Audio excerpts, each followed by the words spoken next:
الصادقين وعلى كل من تبعهم بإحسان إلى يوم الدين وبعد. امیر تحریک لبیک پاکستان حضرت علامہ حافظ سعد حسین رضوی صاحب زید مجدہم آج کے تین تاجدار ختم نبوت کانفرنس کے دائی پیر طریقت میجر یعقوب صاحب زید مجدہم، قاضی برادران اور میرے ساتھ کراچی سے تشریف لائے ہوئے مناظر اسلام،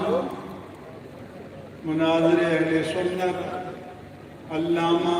پیر سید مظفر شاہ صاحب،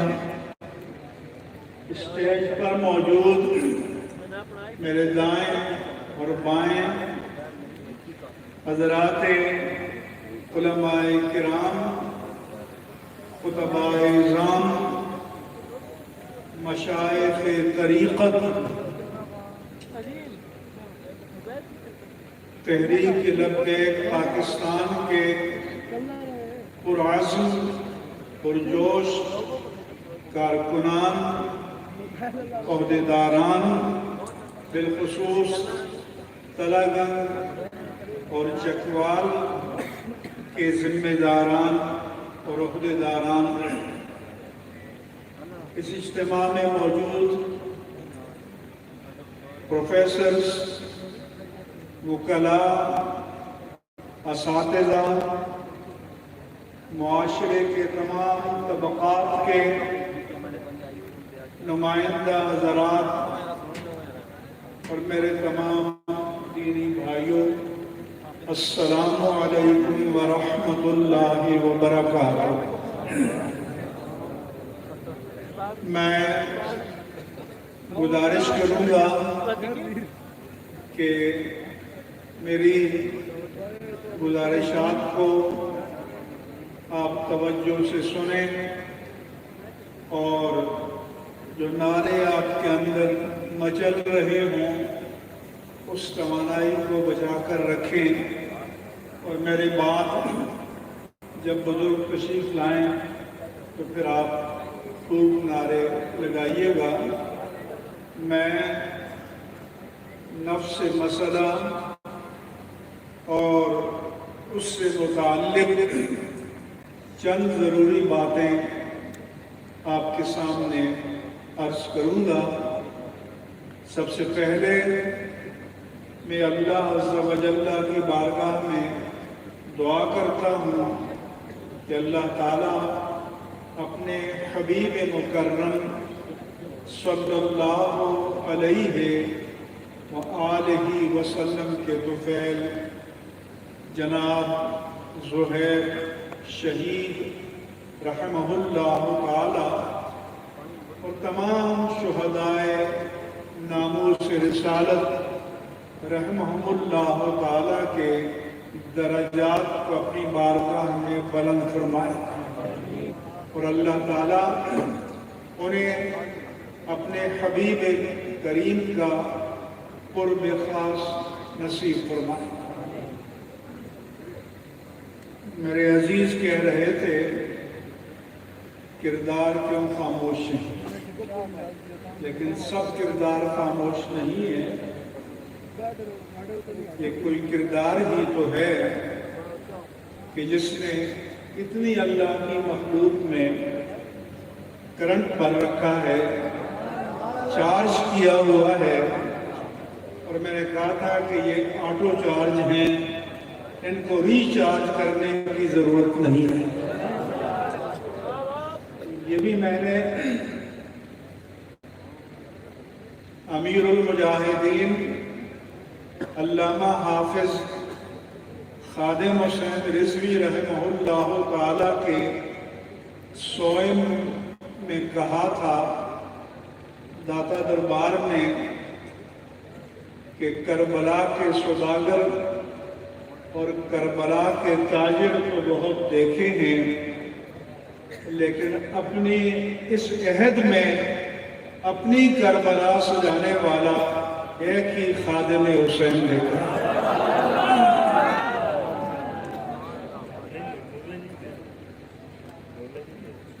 اب میں مسئلہ ختم نبوت کے بارے میں چند باتیں ضروری عرض کروں گا۔ سب سے پہلے کہ آپ سوچے بغیر جوش میں آ جاتے ہیں، کسی غیر مسلم کا شعر پڑھا جائے کہ محبت ہو جائے کسی سے چارہ نہیں، عشق محمد پہ مسلم کا اجارہ نہیں، تو ذرا بتائیں کہ کیا اللہ کے پیارے مصطفیٰ پر ایمان لائے بغیر بھی عاشق مصطفیٰ ہو سکتا ہے؟ اسی طرح ہمیں مذہبی ٹچ والا عاشق نہیں چاہیے، مذہبی سچ والا عاشق چاہیے۔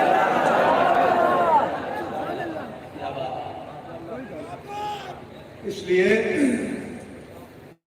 جب کسی پر دباؤ پڑتا ہے تو اس نے جو کرائے پہ رکھے ہوتے ہیں کہ جی وہ تو بڑے عاشق ہیں، ہمارے نام العاشقین ہیں، تو ہم جو پالتو مداح ہیں ان کی زبان سے کسی کے عشق کا ثبوت نہیں ملتا، عشق کا ثبوت کردار سے ملتا ہے۔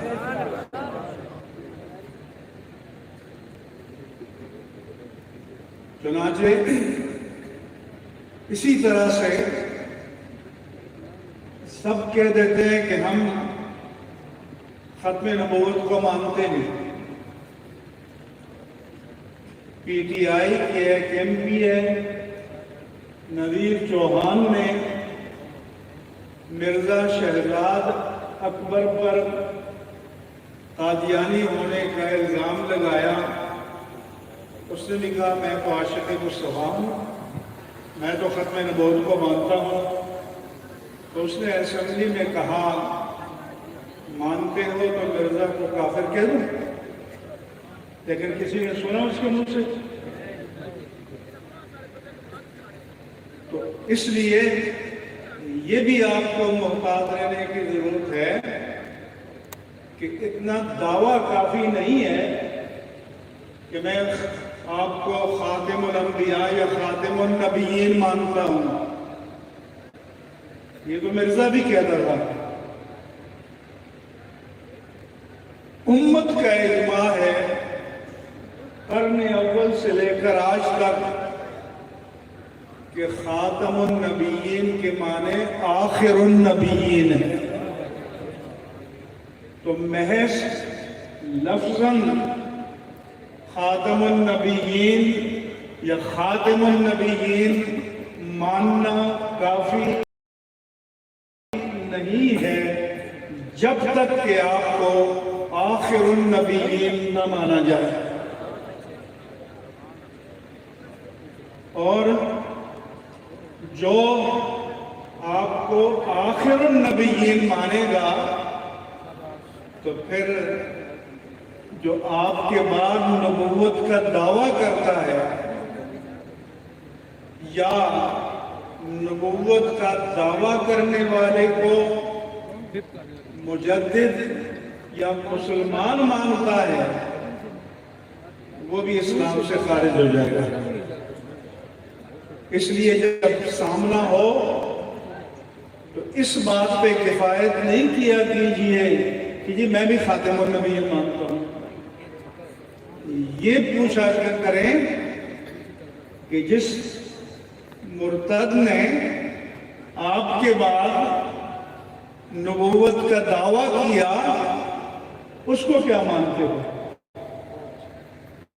اس کا کیا کیا مسلمہ کذاب کی کیٹیگری میں مانتے ہو یا نہیں مانتے؟ تو اس لیے کوئی بھی ہو، آپ کو یہ معلوم ہونا چاہیے کہ لفظ خاتم پر بحث کی ضرورت بھی نہیں ہے۔ اس کے معنی اجماع امت سے قطعیت کے ساتھ قرن اول صحابہ کے اجماع کلی قطعی کے ساتھ یہ طے شدہ ہے کہ خاتم النبیین کے معنی آخر النبیین ہے۔ اور اللہ کے پیارے رسول صلی اللہ علیہ وآلہ وسلم نے فرمایا کہ فضلت علی الانبیاء بست، اللہ تعالیٰ نے مجھے جماعت انبیاء پر 6 چیزوں میں فضیلت عطا فرمائی ہے۔ ایک آپ نے فرمایا کہ اوتی تو جوامع الکلم، کہ مجھے جوامع الکلم کا معجزہ عطا کیا گیا ہے کہ میں چاہوں تو چند الفاظ پر مشتمل ایک جملے میں معانی کے سمندر کو سمو سکتا ہوں۔ چنانچہ محدثین نے ان احادیث کو جمع کیا ہے کہ جس کے بارے میں کہا گیا کہ اس میں چوتھائی دین ہے، اس میں تہائی دین ہے،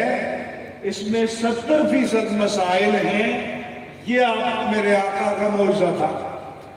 دوسرا آپ نے فرمایا کہ نصرت بالرعب مسیرۃ الشہر، کہ اللہ تعالیٰ نے میری ذات میں ایسا رعب، ایسا جلال، ایسا دبدبا، ایسی شوکت پیدا کی تھی کہ ایک مہینے کی مسافت سے کسی کی نظر پڑتی تو وہ مرور ہو جاتا۔ پھر آپ نے فرمایا کہ جعلت لی الارض مسجدا وطہورا، کہ پچھلی امتیں اس بات کی پابند تھیں کہ عبادت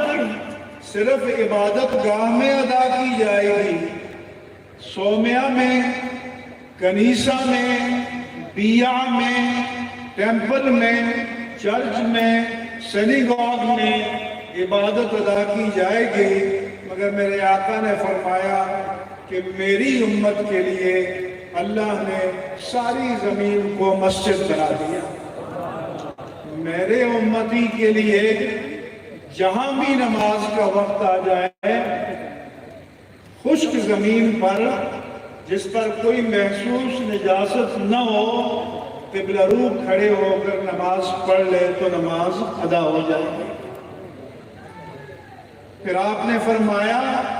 کہ احلت لی الغنائم لم تحل لأحد قبلی، کہ میرے لیے، میری امت کے لیے غنیمت کے مال کو، صدقات کے مال کو حلال کر دیا گیا، مجھ سے پہلے کسی نبی اور اس کی امت کے لیے حلال نہیں تھا۔ لہذا مال غنیمت کو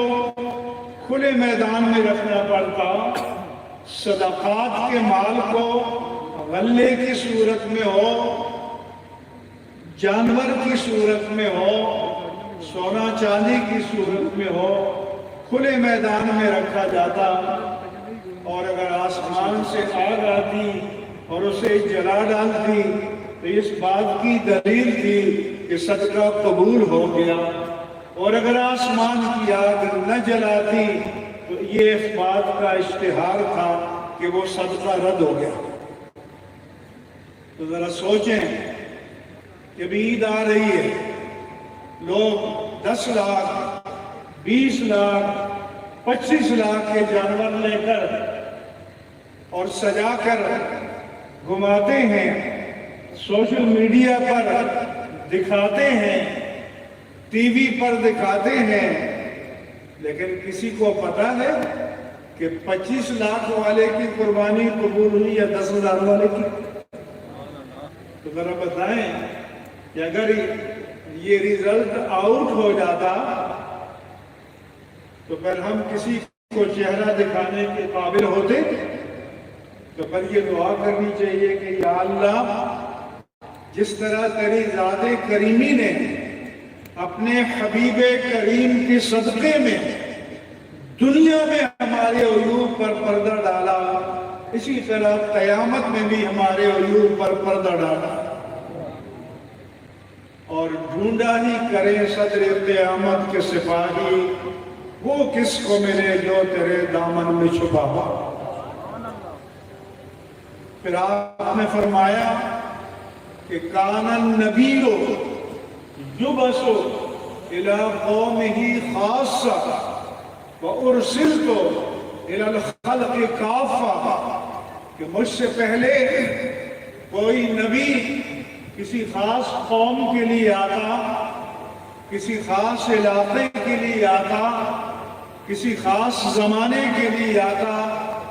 اللہ تعالیٰ نے مجھے نہ صرف پورے عالم انسانیت بلکہ پوری مخلوق کے لیے رسول بنا کر بھیجا۔ اس لیے آپ فرماتے تھے کہ میں آج بھی اس پتھر کو جانتا ہوں کہ جب میں لڑکپن میں اس کے پاس سے گزرتا تو الصلاۃ والسلام علیک یا رسول اللہ کی صدا آتی۔ پھر آپ نے فرمایا کہ ختمہ بی النبیون، اللہ نے نبیوں کا سلسلہ مجھ پر ختم کر دیا۔ آپ نے فرمایا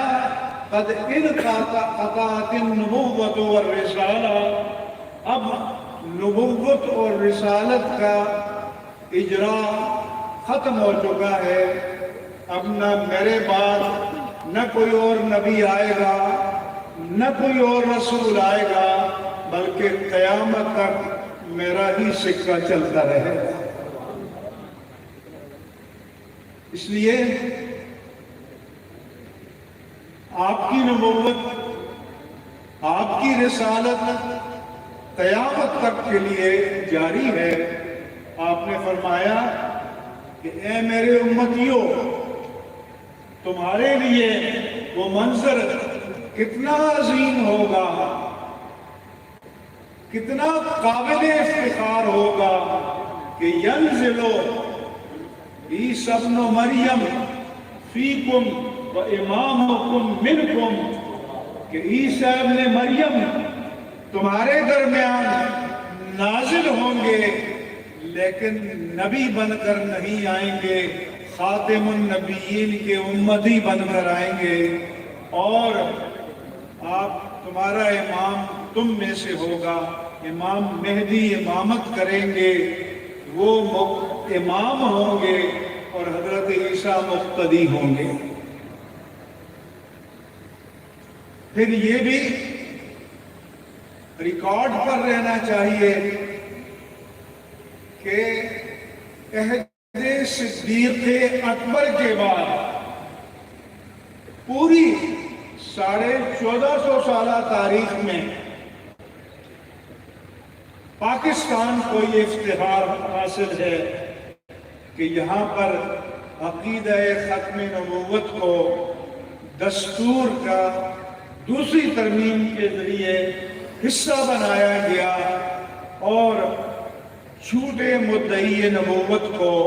مرتد ڈکلیئر کیا گیا۔ اور یہ بھی اللہ کی قدرت ہے کہ سب سے پہلے میرے آقا کے وصال فرمانے کے بعد جھوٹے مدعی نبوت کو مرتد ڈکلیئر کرنے والے جناب صدیق اکبر تھے، اور 1974 میں پاکستان کی اسمبلی میں ارتداد قادیانیت کی قرارداد پیش کرنے والے انہی کی اولاد میں ہمارے قائد ملت اسلامیہ قائد اہل سنت علامہ شاہ احمد نورانی صدیقی تھے۔ قرارداد آپ نے پیش کی ہے، باقی سارے مؤید تھے، سیکنڈر تھے، تعین کرنے والے تھے، لیکن قرارداد کا محرک ایک ہی تھا اور وہ تھے علامہ شاہ احمد نورانی صدیقی رحمہ اللہ تعالی۔ اب جو آج جس طرف متوجہ کرنا چاہتا ہوں وہ یہ ہے کہ ہمارے دستور میں انیکسی ہے، ضمیمہ ہے، اس میں ریاست کے مختلف مناصب کے حلف نامے لکھے ہوئے ہیں، لیکن ختم نبوت کے عقیدے کا اقرار اور ارتداد قادیانیت کا اقرار صرف صدر کے حلف نامے میں ہے اور وزیر اعظم کے حلف نامے میں ہے، باقی ریاستی منصب پر فائز کسی عہدیدار کے حلف نامے میں نہیں ہے، گورنرز کے حلف نامے میں نہیں ہے، وفاقی اور صوبائی کابینہ کے حلف نامے میں نہیں ہے، پارلیمنٹ کے ارکان کے حلف نامے میں نہیں ہے، اعلیٰ جوڈیشری کے ججوں کے حلف نامے میں نہیں ہے، مسلح افواج کے سربراہان کے حلف نامے میں نہیں ہے، تو پھر اس کا مطلب ہے کہ ان مناصب تک کوئی بھی پہنچ سکتا ہے۔ اس لیے علامہ شاہ احمد نورانی صدیقی اور اس دور کے بزرگ اپنے حصے کا کام کر گئے ہیں، لیکن آپ کے اور میرے حصے کا کام ابھی باقی ہے۔ اس لیے حضرت فرما رہے تھے کہ سیاست سے گریز نہ کرو۔ میں نے ابھی حال ہی میں کالم لکھا ہے کہ کانت بنو اسرائیل تسوسہم الانبیاء، کہ بنی اسرائیل کی سیاست کاری انبیاء کرام انجام دیتے تھے، تو سیاست فریضہ نبوت ہے، سیاست شعار نبوت ہے۔ کیوں؟ کہ سیاست کے معنی ہے امت کے نظم اجتماعی کی تدبیر کرنا۔ تو کیا یہ تدبیر آپ بے دین لوگوں کے ہاتھ میں دے سکتے ہیں؟ کیا یہ تدبیر آوارہ لوگوں کے ہاتھ میں دے سکتے ہیں؟ ہم سچ بولتے ہیں جو تکلیف ہوتی ہے، لیکن اسلام اخبار میں بڑی سرخی کے ساتھ چھپا کہ ملتان کے جلسے میں جب پی ٹی آئی کی چیئرمین آئے تو اس نے رات ایک قادیانی کے گھر میں قیام کیا۔ کیا یہ آپ کو قبول ہے؟ یہ آپ کو برداشت ہے؟ تو پھر شاہ محمود قریشی اپنے چیئرمین کو ٹھکانہ نہیں دے سکتے تھے؟ تو اس لیے اس فریب میں نہیں آئیں گے کہ میں عاشق رسول ہوں۔ ہم کردار کے آئینے میں دیکھیں گے، ہم عمل کے آئینے میں دیکھیں گے، ہم یہ دیکھیں گے کہ آپ کے دور میں اسلام آباد میں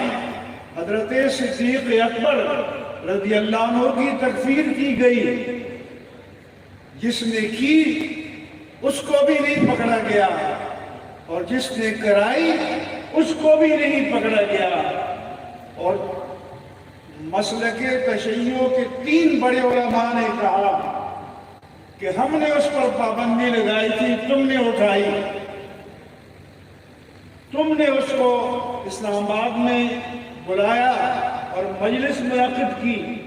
تم باہر سے بسوں میں بھر کر سامعین لائے، اور جب اس نے یہ تکفیری کلمہ کہا تو ہم نے FIR کاٹی، مگر تم اسے برطانیہ کا ویزا لگوا کر ایئرپورٹ لے گئے اور برطانیہ روانہ کر دیا۔ کوئی ایکشن لیا گیا؟ تو پھر آپ کے پاس ووٹ مانگنے آئے تو آپ کا حق نہیں ہے کہ آپ سوال کریں کیا یہ ملک اس لیے بنا تھا؟ کہ یہاں جناب صدیق اکبر کی تکفیر کی جائے گی اور وہ بھی کیپٹل میں کی جائے گی، اسلام آباد میں کی جائے گی، اور کسی کے خلاف کوئی ایکشن نہیں لیا جائے گا۔ اس لیے ہمارے علماء نے کہا کہ اگر کوئی یہ کہے کہ میں نبی ہوں آج، اور کوئی اس سے یہ کہے کہ تم نبی ہو تو معجزہ پیش کرو، وہ بھی کافر ہو جائے گا، کیونکہ جھوٹے مدعی نبوت سے معجزے کا مطالبہ وہ کرے گا جو اجرائے نبوت کا قائل ہے، اور جو ختم نبوت کا قائل ہے وہ جھوٹے مدعی نبوت کو سنتے ہی اور دیکھتے ہی کہے گا کہ تم مرتد ہو اور دائرہ اسلام سے خارج ہو۔ اس لیے ہمارے لبرلز کو، ریاست کے بعض لوگوں کو تکلیف ہوتی ہے کہ جی کسی کو کوئی کافر نہیں کہہ سکتا۔ تو میں پرائم منسٹر ہاؤس میں پچھلے دور میں ایک میٹنگ میں تھا، اور ہماری تنظیمات کے سب حضرات تھے، تو میں نے کہا یہ جو آپ روز کہتے ہیں اس کا کیا مطلب ہے؟ میں نے کہا ایک شخص اللہ کی توہین کرے، رسول کی توہین کرے، تو کیا میں اور مفتی تقی عثمانی کے ساتھ کہیں گے کہ آپ بہت اچھا کر رہے ہیں؟ کیا ہم کلمہ کفر کو کفر نہیں کہیں گے؟ تو اس لیے ایک فریب یہ بھی ہے۔ تو میں نے کہا یہاں اسلام آباد میں ایک دفتر قائم کر دو دارالتکفیر کا، اور جو کفر بکے یا کفر لکھے تو پھر اس کے پاس لائیں اور فتویٰ جاری کریں۔ اور ریاست دین کے معاملے میں، ختم نبوت کے معاملے میں، اسلام کے معاملے میں غیر جانبدار ہو جائے تو پھر میں کانفرنس میں تھا اسلام آباد میں، میریٹ میں، این جی او کے ایک بیگم صاحبہ نے کہا کہ مولویوں کو ٹھیکہ کسی نے نہیں دیا، اسلام کو ہر ایک سمجھ سکتا ہے، قرآن کو ہر ایک سمجھ سکتا ہے۔ تو میری باری ہے آخر میں، تو میں نے کہا بی بی آپ کو کسی نے غلط بتایا کہ مولوی ٹھیکیدار ہے، ہم نے کب دعویٰ کیا کہ ہم اسلام کے ٹھیکیدار ہیں؟ لیکن ہم اسلام کے چوکیدار ہیں، اور چوکیدار کی ڈیوٹی ہے کہ جب کوئی ڈاکو اور چور عمارت میں نقب لگائے اس ہاتھ کو توڑ دے، اس ہاتھ کی شوکت کو توڑ دے۔ اگر وہ یہ کام نہیں کرتا تو وہ وفادار چوکیدار نہیں ہے۔ اس لیے کسی پر قیامت گرے یا بجلی گرے، ہم انشاءاللہ تعالی اسلام کی چوکیداری کرتے رہیں گے جب تک جان میں جان ہے، جب تک ہمارے وجود میں سانس ہے۔ ہم اللہ کے پیارے رسول کے دین کی، قرآن کی، ناموس الوہیت جل وعلا کی، ناموس رسالت کی، ناموس قرآن کی، ناموس اہل بیت اطہار کی، ناموس صحابہ کی، ناموس مقدسات دین کی چوکیداری کرتے رہیں گے۔ اور علامہ خادم حسین رضوی رحمہ اللہ تعالیٰ کی وراثت یہی ہے جو انہوں نے آپ کو اور تحریک لبیک پاکستان کو منتقل کی ہے۔ اس لیے اس فریضے سے نہ کبھی غافل ہوں گے نہ غافل رہیں گے۔ کسی کو تکلیف ہو، کسی کو اچھا لگے، کسی کو برا لگے، لیکن میدان میں رہیں گے اور میدان میں رہنا چاہیے، اور دین کی پہریداری اور دین کی چوکیداری کرنی چاہیے۔ اور ممبر رسول اور اس چوکیداری کی دلیل یہ ہے کہ 57 مسلم ممالک میں حرمین طیبین سمیت اور ساری دنیا میں کورونا کے بعد مسجدیں بند ہو گئیں، لیکن اللہ کا شکر ہے کہ ایک دن کے لیے بھی پاکستان کی مسجدیں بند نہیں ہوئی۔ تو اگر کہیں اور بھی کوئی اسلام کا چوکیدار ہوتا تو مسجدیں بند ہوتی، حرمین طیبین بند ہوتے۔ مجھے مکہ مکرمہ سے رو کر ٹیلی فون آئے، کہا کہ مفتی صاحب آپ لوگوں کو ہم دعائیں کرتے ہیں، مبارکباد دیتے ہیں، ہم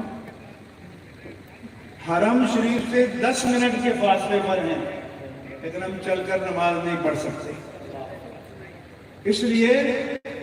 دوسری ذمہ داری آپ کی یہ ہے کہ مدارس آزاد رہیں،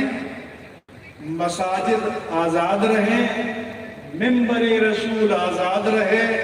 مصلی رسول آزاد رہے،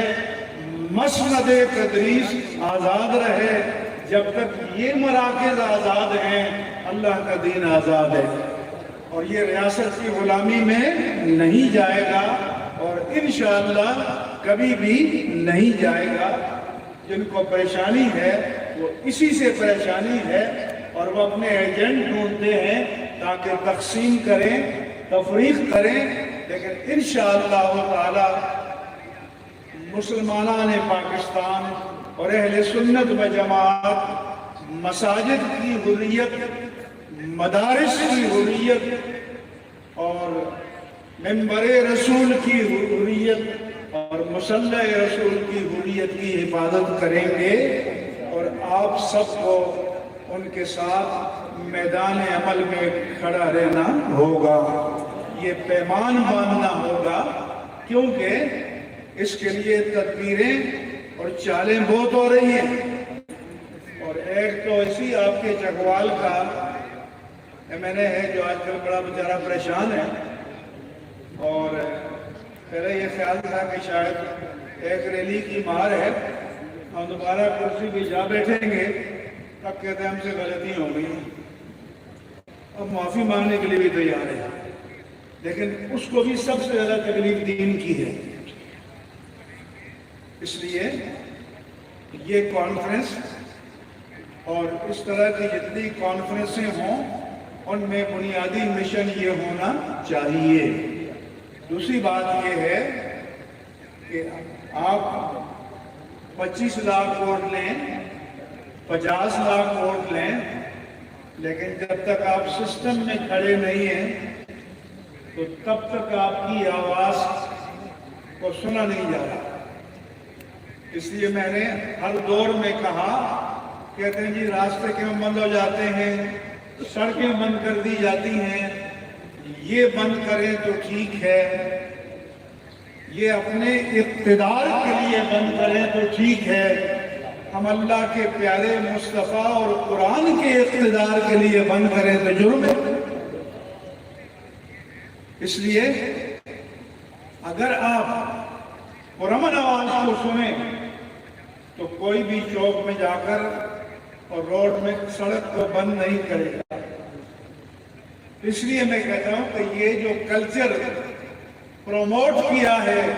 یہ ہر دور کے حکمرانوں نے کیا ہے، کیونکہ امن کی آواز کو، شرافت کی آواز کو یہ سننے کے لیے تیار نہیں ہوتے۔ اگر یہ تیار ہوں تو آپ کو کیا پریشانی ہے کہ آپ دھوپ میں، بارش میں، سردی میں، گرمی میں جا کے سڑکوں پہ بیٹھیں، لیکن جب حق کی بات کو نہیں سنا جائے گا تو پھر وہ تمام راستے جو تم اپنے اقتدار کو دوبارہ حاصل کرنے کے لیے اختیار کر رہے ہو، ہم اللہ کے دین کے تحفظ کے لیے اختیار کرنے کا حق رکھتے ہیں۔ اس لیے یہ میرا پیغام ہے، یہ ذمہ داری ہر مسلمان کی ہے۔ اور آخری بات یہ کہ نعرے تو لگا دیتے ہیں لوگ، لیکن جب پردے کے پیچھے آپ کو منصب قضا تفویض کیا جاتا ہے کہ آپ فیصلہ کریں کہ آپ نے